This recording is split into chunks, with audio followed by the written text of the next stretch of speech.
It's not very often the amount of sacks you get is the same amount of points that you allow. Hey, how are you folks? Jason Horowitz, glad to be with you on the Subway postgame show.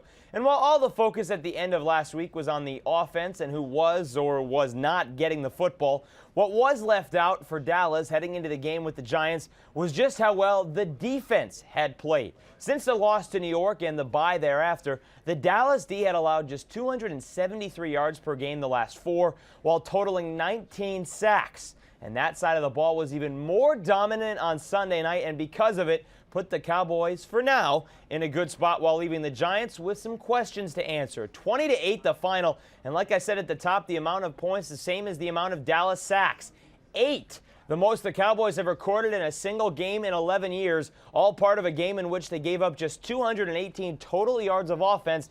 And it's not like it was potent on their side either, but more so in the fourth quarter, especially rookie back Tashard Choice. A couple of key runs, including the key 38-yard touchdown on a draw play to get to the final score, 20-8. Choice 79 of his 91 rushing yards in the fourth quarter. Marion Barber played but had little effect. And while the Cowboys took the headlines from the Giants drama last week, they didn't take away the issues facing the Giants offense. Again, Plexico Burress, he's done for the year, and the Giants Sunday night played without the injured Brandon Jacobs. Reports are he'll be back for Week 16 against Carolina, but again, wide receivers for the second straight week had trouble getting open. The running lanes were hard to come by, and an offense that all season long has been top 5 again couldn't get anything going. Big Blue also lost two key members of the O-line, and Rich Seibert and right tackle Kareem McKenzie stay with CBSSports.com on their injuries, but it certainly played a role in the 8 sacks, and DeMarcus Ware had 3 of them. Now 19 on the season, best in the NFL,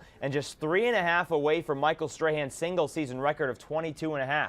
Joey Porter, John Abraham, James Harrison, they're all being discussed as possible Defensive Players of the Year with Albert Haynesworth, but it's Ware that is best in sacks this season. As for the NFC playoff picture, it's pretty simple at the top in terms of who gets home field throughout the NFC. Giants and Panthers meet next Sunday night at the Meadowlands. Winner gets the top seed in the conference. Winner obviously has that first round bye. Loser, not guaranteed it. As for the wild card, Dallas controls its own destiny, and so too does Atlanta, but the Falcons have to go to Minnesota next weekend. And obviously a big game tonight between Philadelphia and Cleveland to see where the Eagles fit into the picture, but they need help, including helping themselves when they face the Cowboys the last week of the season. So that'll do it for the Subway postgame show, but for more on this game or any other in Week 15, be sure to stay with CBSSports.com. I'm Jason Horowitz. Take care, folks.